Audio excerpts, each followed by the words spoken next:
Cultination bonjour. Dans la culture populaire, les anges sont des êtres créés et utilisés par Dieu comme messagers, guerriers et serviteurs. Selon la plupart des religions, et surtout dans le christianisme, certains anges se sont rebellés contre Dieu avec Lucifer, un archange qui devint, plus tard, connu sous le nom de diable. Ce sont les anges déchus. Ils sont tombés du ciel et sont devenus des démons, demeurant en enfer avec Lucifer, le plus célèbre des anges déchus. Dans cette vidéo, nous allons ensemble découvrir la démonologie des anges déchus. Bien évidemment, tu retrouveras les sources de nos informations dans la description de la vidéo. Allez, on y va. L'existence des démons. Le mot démon est un mot vague qui peut désigner un grand nombre d'esprits ou de types d'esprits. C'est l'un de ces mots qui peuvent avoir des significations très différentes selon les personnes. En vrai, il s'agit d'une déformation de daimon ou de daemon, qui désignait divers types d'esprits spécifiques, parfois sauvages et turbulents, mais jamais méchants ou malfaisants. Après, avec le christianisme, le mot est devenu un terme général désignant pratiquement n'importe quel esprit. Le christianisme interdisait toute interaction avec les esprits, à l'exception des anges et des saints officiellement approuvés. Tous les autres esprits étaient considérés par définition comme nuisibles, trompeurs et mauvais. Parce que tous ces esprits étaient désormais considérés comme mauvais et parce qu'ils étaient regroupés sous le nom de démons, le mot a pris la connotation de mauvais esprit. Les gens se sentaient également mal à l'aise lorsqu'ils appelaient les anges déchus des anges, et c'est ainsi qu'ils ont été associés aux démons. Les démons ont tendance à être des esprits de panthéons plus anciens, bannis ou vaincus. En effet, démon est parfois le mot générique utilisé pour traduire en anglais les noms de classes distinctes d'esprits dans d'autres langues. De nombreux démons du monde japonais sont en réalité des oni ou des yokai. Il faut aussi noter que les démons japonais remplissent de nombreuses fonctions. Ils servent et assistent les divinités, ils gardent les temples, les sanctuaires et les lieux sacrés. Ils sont employés dans les régions de l'enfer où leur fonction est de tourmenter les âmes mortes en guise de punition pour les péchés commis. Ils sont également au service des gens, en particulier de ceux qui gagnent un pari ou un concours avec eux. Ils n'ont pas besoin d'être forcés, ils servent volontairement dans cette circonstance. Évidemment, si tu perds, il y a toujours des conséquences pas très agréables. De nombreux démons, chez les juifs, sont en réalité des djinns. Dans les cercles métaphysiques modernes, les démons ont tendance à être des esprits de bas niveau ou intentions malveillantes. Des esprits qui ont tendance à être hostiles aux gens ou qui aiment au moins causer des problèmes. De nombreux esprits associés à la maladie sont classés parmi les démons. Le fait qu'ils soient appelés démons ne garantit pas qu'ils soient négatifs. Les esprits singalés, classés comme démons, ont tendance à être ceux qui sont exceptionnellement attachés aux choses matérielles. Les occultistes occidentaux les décriraient comme excessivement attachés au plan inférieur. Ils peuvent être incapables de contrôler leurs envies et leurs désirs. À la télévision, comme dans les autres formes de divertissement basées sur l'horreur ou le surnaturel, le terme démon peut désigner tout esprit malveillant, mesquin ou autrement peu attirant ou nuisible. Certaines séries télévisées comme Buffy contre les vampires, Angel ou Supernatural créent des mythologies complexes qui définissent leurs démons. Tous les démons de ces séries ne sont pas intrinsèquement mauvais. Dans Angel par exemple, le démon, l'homme, et le demi-démon Doyle sont des héros. Beaucoup de ces soi-disant démons sont soit bienveillants à l'égard des personnes vertueuses, mais tourmentent les malfaiteurs dans la vie comme après la mort. Mais au-delà de tout, les anges existent-ils vraiment avant même d'être reconnus comme déchus? Les démons existent-ils ou sont-ils simplement des émanations ou des puissances dépourvues de personnalité? Les démons, imagination ou puissance? Si l'on peut démontrer que les démons ou les anges déchus ont un intellect, des émotions et une volonté, alors ils ont les attributs de la personnalité. Le fait que les démons aient un intellect est démontré par le fait qu'ils savent par exemple qui est Jésus et qu'ils connaissent leur destin futur. Ils reconnaissent que Dieu est unique. Quant aux émotions, les démons ont la colère, la férocité et la peur. Et les démons ont tous une volonté, qu'il s'agisse de faire des demandes, d'obéir à des commandements et à des ordres, ou encore de quitter une personne prise comme hôte ou habitacle. Les démons possèdent tous les attributs de la personnalité que sont l'intellect, les émotions et la volonté. Ils ne sont visiblement donc pas des émanations ou une simple puissance. Mais alors, les démons sont-ils vraiment des anges déchus? Nous savons que la Bible mentionne les démons à de nombreuses reprises. Mais qu'est-ce que c'est exactement? S'agit-il d'anges déchus ou d'une référence codée à quelque chose d'autre? Le monde est rempli de représentations diverses du diable, allant d'un être rouge monstrueux avec des cornes, des sabots fourchus et une queue pointue et tordue, à une animation presque chérubine, d'apparence inoffensive, avec un sourire mignon. Certaines personnes refusent même de croire au diable et à ses sbires. Les démons sont considérés comme des anges qui, après la chute de Satan, sont passés du bon au mauvais en le suivant. On dit aussi qu'ils lui sont soumis. Une brève histoire sur l'origine des anges déchus. On pourrait retenir que les anges déchus étaient à l'origine des messagers divins qui servaient fidèlement Dieu au paradis. Cependant, Lucifer, également connu sous le nom de diable, et de Satan, qui était un ange de haut rang à l'époque, n'était plus satisfait d'être le serviteur de Dieu et voulait devenir Dieu lui-même. Rempli d'envie et de rage, Lucifer a causé une rébellion contre Dieu et a réussi à encourager un tiers de la population des anges à se joindre à la rébellion. Cependant, Dieu a arrêté la rébellion à temps et a banni Lucifer et le tiers de la population angélique qui s'est rebellé avec Lucifer loin de sa présence avec l'aide de Michael l'archange. Ils sont ensuite envoyés sur Terre, d'où le terme déchu, et ont un pouvoir immense sur ce royaume et dans une certaine mesure sur l'univers qui se trouve en dehors des frontières du paradis. Par la suite, Lucifer est connu sous le nom de Satan, tandis que les anges qui se sont rebellés avec lui sont connus sous le nom de démons. Après la création de l'humanité par Dieu, Satan et ses démons ont parcouru la terre sans relâche pour tenter l'humanité de commettre des péchés afin de la conduire à sa propre destruction. Avant le déluge de Noé, un groupe d'anges déchus connu sous le nom de fils de Dieu a eu des relations sexuelles dans certaines versions dont nous parlerons dans la suite. Il s'agissait d'un viol avec les filles des hommes, les femmes humaines. Cela a en effet produit une espèce démoniaque connue sous le nom de Néphilim, qui étaient des géants grands et monstrueux. Plus tard, Dieu a puni les anges déchus qui avaient participé à cet acte pervers et les a enchaînés dans les ténèbres de l'enfer jusqu'au jour du jugement dernier. La doctrine des anges déchus à travers les religions. Le terme littéral « ange déchu » n'apparaît dans aucun texte religieux abrahamique, mais il est utilisé pour décrire les anges chassés du ciel ou les anges qui ont péché. L'idée même des anges déchus proviendrait du livre d'Enoch, un pseudépigraphe juif, ou de l'hypothèse selon laquelle les fils de Dieu, mentionnés dans le livre de la Genèse au chapitre 6 versets 1 à 4 et dont nous parlions, sont en réalité des anges.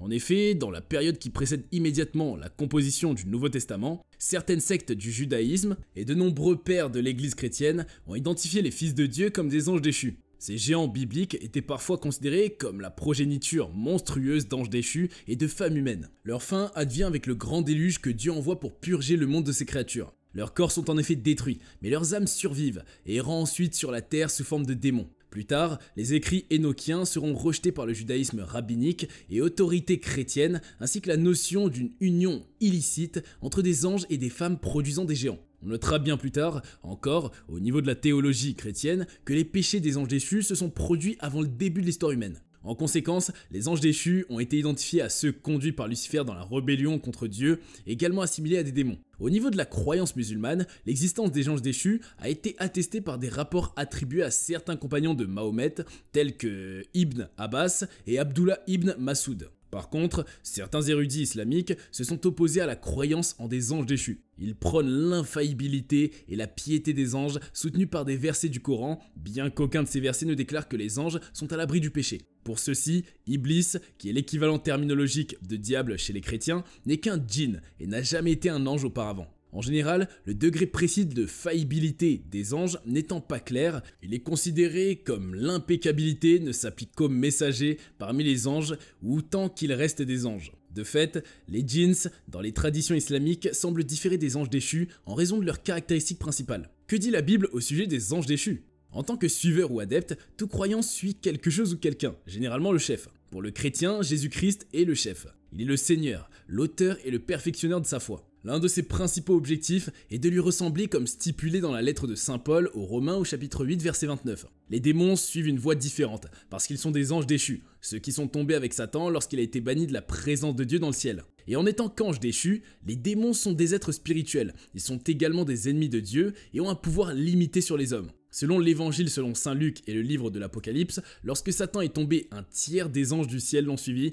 et ils le servent jusqu'à leur perte finale. Barry Cooper déclare « Les démons sont des anges qui sont tombés avec Satan qui était, bien sûr, un ange lui-même. Ils étaient ceux qui avaient pris parti pour Satan dans sa rébellion contre Dieu. C'est ce qu'on appelle être du mauvais côté de l'histoire. » Dans l'évangile, selon Matthieu, le chapitre 25 verset 41, on connaît le sort des démons. Ils partiront comme maudits et seront placés dans le feu éternel, préparé pour le diable et ses anges.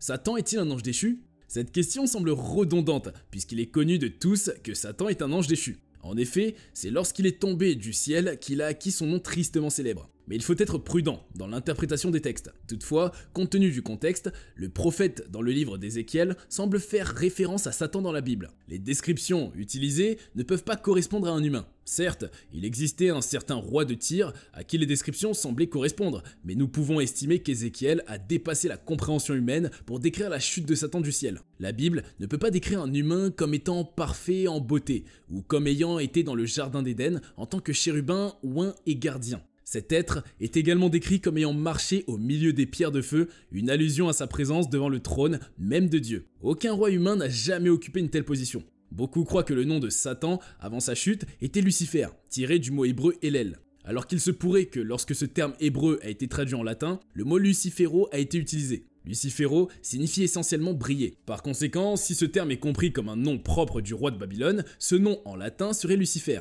De fait, si le passage concerné dans le livre d'Ézéchiel parle de Satan, c'est-à-dire le chapitre 28 du verset 1 au verset 19, nous pouvons en déduire ce qu'il était le sceau de la perfection sage et parfait en beauté, qu'il était en Éden et son apparence était comparée à des pierres précieuses, qu'il était un chérubin gardien oint, qu'il était en présence de Dieu, que c'est un être créé, qu'il était irréprochable jusqu'à ce que l'iniquité soit trouvée en lui, qu'il est devenu et reste une créature de violence, de tromperie et de péché. Dieu l'a donc chassé du ciel, l'orgueil a été son péché et a causé sa chute. Il connaîtra une fin terrible et ne sera plus retrouvé à jamais. En outre, et avec une signification explicite, Jésus, dans Luc chapitre 10 verset 18, dit qu'il a vu Satan tomber du ciel comme un éclair. Seuls 3 types d'êtres habitent le ciel, Dieu, les anges et les âmes des saints. Par conséquent, puisque Satan n'est ni Dieu ni un saint, il doit être un ange déchu. On retrouve dans le livre de l'Apocalypse au chapitre 12 verset 9 des précisions supplémentaires qui nous disent que le diable a été précipité sur la terre et ses anges avec lui. Compte tenu de tout cela, nous pouvons reconnaître la folie de Satan. Oui, il est rusé dans ses rapports avec l'humanité. Dans l'épître aux Éphésiens, au chapitre 2 du verset 1 au verset 3, il est appelé le prince de la puissance de l'air, le prince de ce monde, au chapitre 12 verset 31 de la lettre de Saint Jean, et le Dieu de ce monde dans le chapitre 4 verset 4 de la deuxième épître aux Corinthiens. Jésus-Christ chassant les anges déchus. Selon la doctrine chrétienne, les anges déchus ont servi Satan, leur nouveau seigneur, et comme leur pouvoir de nuire physiquement aux gens ont été limités par Dieu, ils profitent de la nature pécheresse inhérente à l'humanité et l'influence pour qu'elle exécute leur ordre, à savoir répandre le mal et la souffrance parmi l'humanité. Cela inclut des choses telles que le mensonge, le meurtre, le viol, les guerres, l'immortalité sexuelle, l'alcoolisme, la décadence morale, etc. Bien qu'ils aient utilisé l'humanité pour exécuter leur ordre tout au long de l'histoire et souvent avec succès, ils la méprisent et ne la considèrent que comme un pion pour leur programme démoniaque, prêt à être jeté une fois qu'il est devenu inutile. Dans une certaine mesure,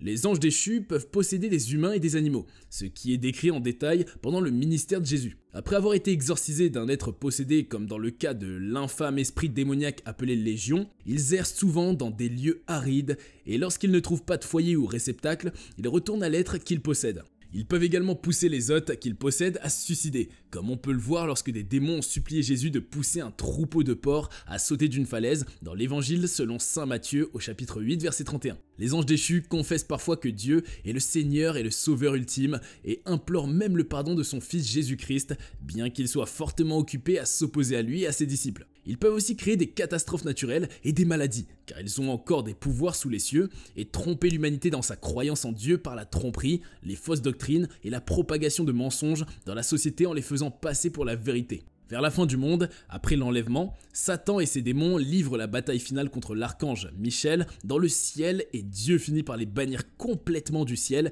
et les restreindre sur la terre. Avec l'aide de Satan, ils influencent également l'humanité à adorer l'antéchrist et en utilisant comme réceptacle pour leur programme, ils commettent le mal ultime sans limite, car ils réalisent qu'il manque de temps avant le jour du jugement. Comme Satan, tous les anges déchus, y compris ceux qui ont déjà été piégés dans les ténèbres de l'enfer, sont censés être punis par Dieu pour les mauvaises actions et condamnés à brûler dans le lac de feu pour l'éternité avec les pécheurs impénitents. Mais jusqu'à présent, la guerre entre les anges de Dieu et les anges déchus se poursuit. Voilà en gros l'histoire des anges déchus, leur représentation et leur rôle selon les religions, principalement celles chrétiennes. Nous sommes en effet à la fin de cette vidéo, que tu as certainement suivi de bout en bout. Dis-nous si tu as aimé et partage tes questionnements et appréhensions sur le sujet avec la communauté Cultination dans l'espace commentaire. Nous t'invitons par ailleurs à laisser un petit like sur la vidéo et surtout à t'abonner à notre chaîne sans oublier d'activer la cloche de notification pour ne manquer aucune de nos prochaines vidéos. Merci à toi et à bientôt sur Cultination.